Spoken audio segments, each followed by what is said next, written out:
Hello, cinefans. I'm Kendall Cruver, and this is Watching Classic Movies.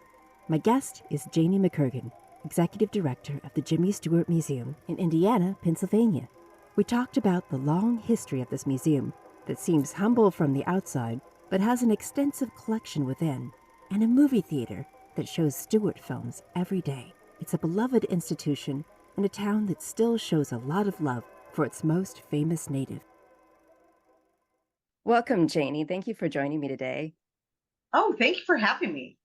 Well, now I know you must really like Jimmy Stewart, but I'd love to know what specifically you like about him. Wow. Growing up, I've always loved his movies. I grew up watching a lot of old movies with my father. So I watched a lot of Jimmy Stewart movies. And the reason why I like him the most is when I got to know him more outside of his Hollywood persona, he really was as humble and down to earth as he seemed. That was not something he put on airs. When he was first approached about a museum about him, he really said, "Who's going to want to come see a museum about me?" And the only reason why he'd agree on two conditions: one, that it be humble in size. He didn't want something really big and grandiose because that just wasn't him. And two, that it be located in the heart of his hometown so it economically benefited the town that he loved so much and grew up in. I love it. So do you have any favorite Jimmy Stewart movies? Is there any way you can decide? Oh, it's hard. Of course, Yeah. everybody loves It's a Wonderful Life. So I'm tossing that aside because that's everyone's favorite and it's also mine. I love that movie. But I think Harvey has probably got to be my favorite. I just love his acting in it. I love the whole story about who's really crazy in this world. He Yes. just is so good in that and so spot on that I think that's my favorite acting. But I still love like The Man Who Shot Liberty Valance and Philadelphia Story and Glenn Miller Story and Mr. Smith Goes Washington. There's so many. And Shop Around the Corner is my little known favorite. I always plug that because it is so charming with he and Jane Arthur, and it was the precursor to You've Got Mail with Meg Ryan and Tom Hanks. But it's such a charming movie, and a lot of people don't know about it, so I always plug that one as well.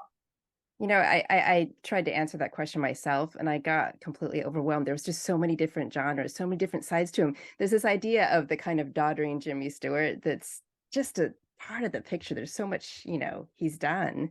Yeah. Like even that, I think it's Another Thin Man. There's just an entirely different side of him there. I mean, it's early in his career, so he hasn't really developed his persona, but for He this had a guy, lot of romantic comedies early on, and then he got yeah. into suspense with Alfred Hitchcock and did 4 films with Hitchcock, and then did a lot of westerns. He did his variety of films that he did, over 80 films, is incredible. The kind of range he had. Yeah, he wasn't stereotyped at all the way that No. that people say. No. So how did you get involved with the museum? Well, I moved here about 27 years ago, and I had a marketing background, and I volunteered. I just decided I'm going to volunteer. I don't know anybody in town, and I volunteered for the museum, and I helped them with marketing. And then they asked me to be on the board of directors, so I was on the board of directors for about 8 years, and then I stopped and had a family and was very busy with them. And then when I got an empty nest, this job came open, and I thought, what the heck? I think I could do a lot of good. And it was coming on upon this 25th anniversary. And during COVID and shutdown, we repainted, reorganized, redesigned the whole thing, and really made it, updated it. And I'm really proud of it. It's really come a long way, and hopefully will come a long way in the future as well. So what can a visitor expect in coming to the museum? The museum is bigger than you think. From the outside, it's fairly deceiving. We're on the 3rd floor of a building that's a borough building, and it also houses our library. But when you get in there, we've got a bunch of different galleries. We have a gallery that is an Indiana gallery, talks about his childhood and his upbringing and his family, all the way through going to Princeton. And then it goes into an aviation military gallery where it really discusses his love of aviation and his really heroic World War II service, where he really didn't have to serve. He kind of got kicked out because he didn't weigh enough, and he went back. He was drafted, got kicked out, and then he went, like, didn't pass the physical, and then he went and re-enlisted because he really wanted to serve. He had a long line of people that served in the war, and he really felt like this was his duty during World War II, and it was the most important thing he felt he did in his life. So we've got his medals and his uniforms and a lot about his service. We've got a smaller gallery that's a California office, all of his business dealings and things from his office. We have his boyhood bedroom with his bed that he slept in as a child, talking about Boy Scouts that he was tied into and how he fell in love with aviation as a boy. And then we have a rotating gallery, and that goes back and forth about 3 or 4 times a year with a new exhibit. Like a gentleman approached me last year and had all these Grace Kelly costumes, including the famous one from Rear Window, the black and white one. And he was really good friends with Grace Kelly and did her eulogy. So we did an exhibit on Grace Kelly, which is a tie-up of him. And coming up in this May, we're doing an exhibit. His sister, Mary, was a famous artist. And so her sons, Jimmy's nephews, are coming in and bringing a whole exhibit on her artwork and her early sketchings of Jimmy and his sister, all the way through some of her paintings. So that's kind of a cool thing. And of course, at Christmas time, It's a Wonderful Life, everything, a whole exhibit on that and a little known behind the scenes facts. And then we have a huge gallery that goes in a circle around our 50-seat theater, and it covers all 80 films that he did and his awards from Hollywood. And then in our theater, we show a matinee every day at 1. It switches every week to a new Jimmy Stewart movie, except for Christmas time, we show It's a Wonderful Life for about 5 weeks. And we also can show biographies in there and other things in there as well. So there's a lot, nooks and crannies, and a lot to see when you're there. Has Stewart been to the museum then? It sounds like he gave it his blessing, but he gave us a blessing, and he picked out about 85% of the things that we have there. Obviously, he didn't have 80 movie posters, so we have some posters that we purchased, things like that. But all of his personal items were picked up by him. But at the time, we opened in 1995. His wife had passed away, Gloria, love of his life, and he was pretty much a recluse after she passed away. He was devastated and really didn't leave his home much. So although we gave it a green light, he sent a letter. I think he's seen it through video, but his daughters came to the inauguration of the museum, and they've been back many times for a special event. So they're still very involved in the museum, his family as well. Jimmy just wasn't up to leaving his home at that time. Oh, yeah, it's understandable. But he does sound like he's there in spirit, Yes. At least. Yes. Absolutely. Yeah. Do you have any favorite items in the collection? I do. My favorite one I always point out is this letter from Frank Capra to Jimmy Stewart.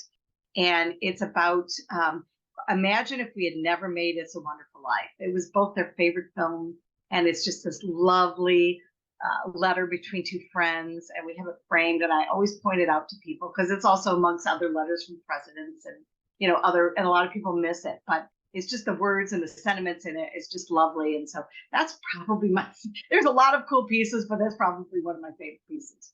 It's so funny in having these conversations that people always pick those personal items, because I always have in my mind, it's got to be this amazing costume or prop.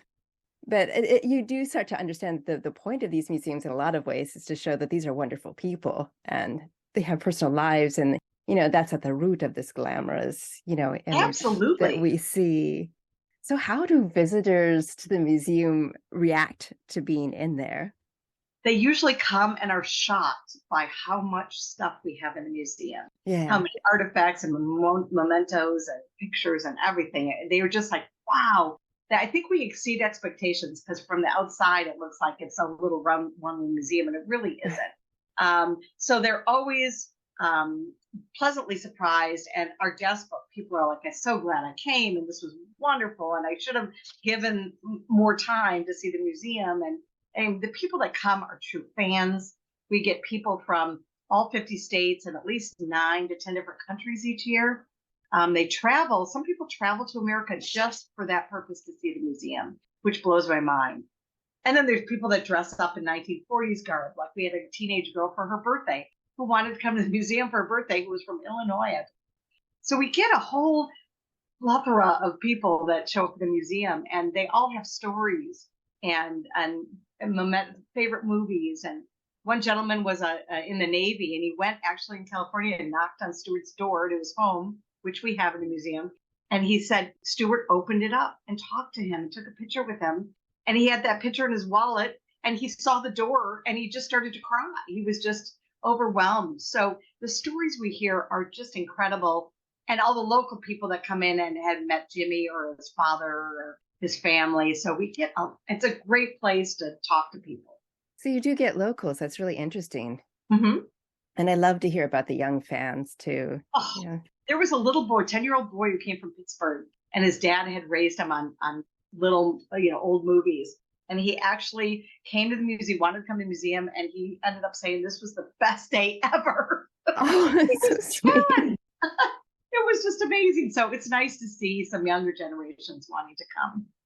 And I do see Stewart in particular as being a star that a lot of younger kids would maybe be into because of films like Harvey or, Well, and I think It's a Wonderful Life.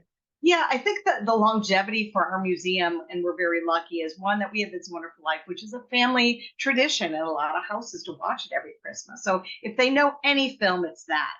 Although he did voice a character in Five Old Heads West in American Tail. He was Sheriff Wiley E. Burp. So it was actually in a cartoon. And I also think we get that extra dimension of his life with the World War II service. We get a lot of veterans that come to and really interested, spend a lot of time in the World War II gallery. So yeah, I think he's got a lot more to him than just movie star. Right. So now you're telling me that there's a lot to this collection. How would you recommend a visitor get the most out of a visit? I would say at least it depends whether you want to watch a matinee, which is included in admission. So, and that would be 2 hours. Most people take anywhere from an hour to 2 hours to go through the museum because there's a lot to read, and it depends what kind of museum goer you are. Like my husband reads everything, and some people skim, and some people read just things that they're interested in. So it really depends on what kind of museum goer you are. But we also have a map outside the museum that you can walk around town and see his boyhood home and where he was born, and see his church and his grandparents' house, and a World War I memorial his dad put up. And there's a lot of little Stewart-esque points from his childhood all throughout the town. And we have his personal airplane at our airport, which is about 4 miles away from downtown. They were about to trash it in Dallas, and they tracked the serial number and realized it was Stewart's personal Cessna 310 airplane, called our museum, the Jimmy Stewart Museum, and said, "Do you want it?" And they said, "We would love it." So they went down and got it. And over 5 years, they refurbished it. They painted it the exact colors that Stewart had when he owned it. And now it's on a pedestal, and it rotates in the wind, and the propellers go, and it lights up. And it's the only airport, Jimmy Stewart Airport, whose namesake has on display a plane that's actually flown by the namesake of the airport. So it's kind of cool. Interesting, yeah. So I get the feeling that the local community is very much about promoting the memory of Jimmy Stewart. I mean, you're talking about this map that you have. Like, what are kind of the highlights? We have a Jimmy Stewart statue that's in front of the courthouse, which is really cool. His voice is on the crosswalk. Now, it's not his voice. It's Rich Little doing I've heard of this. But he's like, it's time to cross Philadelphia Street. I can't do it because I don't do a good Jimmy Stewart. But it's kind of cool to hear his voice downtown at the crosswalk. So the statue, his boyhood home is really big. The airplane. And then the other things, you can do a walk or a drive around town and hit all these sites. And we have a map that has descriptions and stories about each one. So you can kind of gather. His parents and sister are buried there. His great-grandparents are buried there. So you could actually go to the cemetery. Jimmy and Gloria are buried in California. But there's a lot of family ties all over Indiana. Where he went to school is now a big university, but there's a building where he started off going to school on the campus. And they have a sign there denoting it. So there's a lot of points that if you really were into Jimmy Stewart, you could see a lot of stuff outside the museum.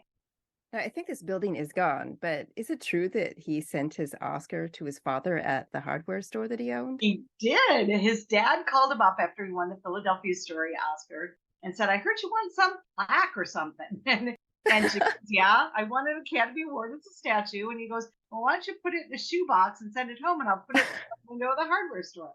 So he did, and we have a picture of it in the window of the hardware store. So we And it stayed there till his father passed away. It stayed in the with a bell jar over it and on a table with all this memorabilia. And we have a photo of it. We have a lot of things from the hardware store, which was a really big deal. His dad held on to it in case that acting thing didn't work out with Jimmy, so he'd have a fallback. But that was a big thing. You could see it from our window outside across where it used to stand. And we have a lot of pictures of it and memorabilia from the hardware store itself. It's lovely that it's so close. Mm-hmm. So now, have other people from his films visited the museum? Yeah, we've had a lot of people stop by. We had, this was before COVID, but we had, and I'd like to restart this again. We had a Harvey Award dinner, and we gave Harvey Awards to his stars. In the past, it was a statue and it was a memorabilia. We went over their career. And when I was first on the board, it was like June Allison and Janet Leigh and Ernest Borgnine, and I'm trying to think of who else we did. Shirley Jones. We did some posthumous people like Grace Kelly and Bing Crosby, and then his wife Catherine Crosby was in a movie.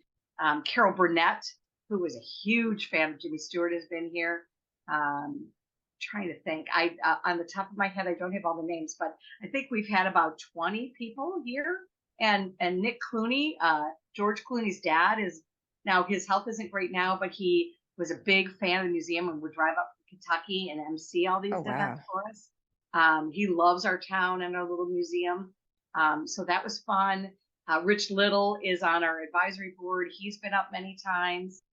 He loves it here. So we have a lot of stars that have been here, or people that have kind of stopped by because they were doing a concert at the local college. Kenny Rogers was here, and he actually had a book of photography and had a picture of Jimmy Stewart in this book of photography. And he donated this picture, and we got to make a poster of it. He showed up and visited the museum. So we never know who's going to show up at the museum if anyone's near town or in the area. I love it. So how have you guys recovered from COVID? Have people been coming back? They have. It was really tough. I took over this job in I was thinking about late that. summer 2019. Yeah. So not knowing COVID was on the horizon, Right. and trying to plan for a 25th anniversary of the museum in 2020. And so we had closed in February to repaint the whole museum. The Stewart Kids Foundation covered that for us and helped us repaint. So we kind of get a new look, and we redecorated them, redesigned it, and it makes so much more sense now. And then as soon as we reopened, COVID hit, and we were closed for 3 weeks. Oh, no. And then we reopened, and of course it was slow, and we were requiring masks, and not everybody was comfortable traveling. And of course we have an older age group that comes to see us, so a lot of those people weren't traveling. And then they closed us again in December, our busiest season, because our numbers went back up. But that was when we redesigned our website. We really put our online store. We didn't have, before I took over, all our pictures of all our things on store. And so we started selling more things online. We got some PPP loans to keep us afloat. And some area businesses went and sponsored galleries for naming rights just to get us going. And it took about 2 years for us to get back to normal flow of visitors. So we're very grateful for it. And we sent out a donation letter at the end of the year, and people will send $5 and $10, and Right. all that helped. All that helped. Local people, and yeah, it was really lovely to see a community come together. I liken it to George Bailey in It's a Wonderful Life, when the whole town came together and helped each other out. And not only did people come and donate to us, but they were ordering food takeout and ordering things from stores that were delivered to their door. And everybody wanted to keep businesses afloat and help their neighbor. And it was really a lovely time if you're going to see a silver lining in a pandemic. So, I mean, that's lovely. It really does evoke the feeling of that scene. It could hardly be more perfect. Yeah. So now that you've got this shiny, freshly painted, well-organized museum, what are your hopes for the future of the museum? We just redid the theater. We had old equipment. It was starting to get scratchy and crackly. So we had a bunch of donors donate a brand new digital laser projector and surround sound speakers and a new screen. So we got that. Was the last piece of the puzzle that I wanted to do.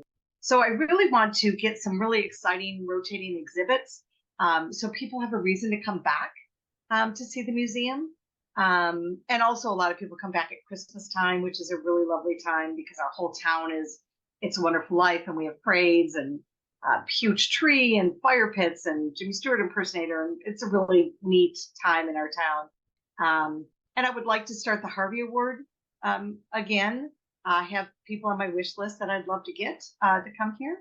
And so that would be nice. So that's in the future. And just keep updating. And every time I have a bad day, I go digging in the archives and find something cool that should be on display. So I'm like, I gotta find a place for this. So it's kind of fun to go dig back there. I don't even know if I've seen everything that we have back there. It's amazing to think that there's still so much to say about this one life. Yeah, just how big it was. You know, he was just so charitable too. A lot of people didn't know. They're like, yeah, he was a movie star, but he donated so much to so many charities and did not want to be recognized. Didn't want his name out there. He did it because it was the right thing to do. And as I came across this, because the Air Force wanted to recognize him for all the good he did in the community, as well as, you know, they've already recognized him for his service. And when I did digging, he and Gloria donated to so many causes, not only their money, but their time, and really didn't want to get recognized. And it wasn't until we did some really serious digging that I found out, you know, all that he did. Yeah. So before I let you go, is there anything else that you really want people to know about this museum and what it has to offer and its mission? I think that we're just trying to continue the legacy of Jimmy Stewart, not only his Hollywood career, but the way he lived his life. You know, he was all about service. He was humble. He was kind.